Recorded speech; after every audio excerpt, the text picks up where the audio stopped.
தொழிலாளர்கள் தொடர்பான பிரச்சனைகளை தீர்ப்பதில் ஒரே முழுமையான வசதியை ஏற்படுத்தும் வகையில் தொழிலாளர்களுக்கான ஒரே இட சேவை மையத்தை உருவாக்க மனிதவள அமைச்சு உத்தேசித்துள்ளது என்று அதன் அமைச்சர் ஸ்டீவன் சிம் நேற்று கூறினார். இந்த மையம் ஆழ்வளம் தொடர்பான அனைத்து சேவைகளையும் ஒருங்கிணைத்திருக்கும். இதன் மூலம் தொழிலாளர்களும் முதலாளிகளும் வெவ்வேறு இலாக்காக்களுக்கு செல்ல வேண்டிய அவசியம் இருக்காது என்று அவர் சொன்னார். இந்த நாட்டிலுள்ள தொழிலாளர்களின் நலனை பாதுகாப்பதற்கு தொழிலாளர்களுக்கான ஒரே இட சேவை மையத்தை உருவாக்கும் அமைச்சின் திட்டம் பற்றி விரிவாக அறிவிப்பேன் என்றும் அவர் குறிப்பிட்டார். தொழிலாளர்களுக்கும் முதலாளிகளுக்கும் வசதியாக ஒரே கூரையின் கீழ் இந்த அனைத்து சேவைகளும் ஒருங்கிணைக்கப்படும்.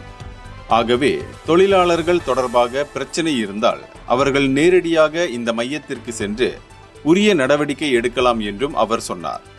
பினாங்கு ஜாசிகா நேற்று நடத்திய நோன்பு பெருநாள் திறந்த இல்ல உபசரிப்புக்கு பிறகு அவர் இதனை தெரிவித்தார்.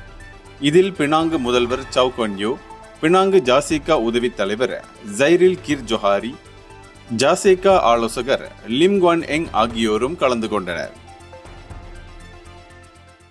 இந்தியர்களின் இதய குரல் மக்களோசை.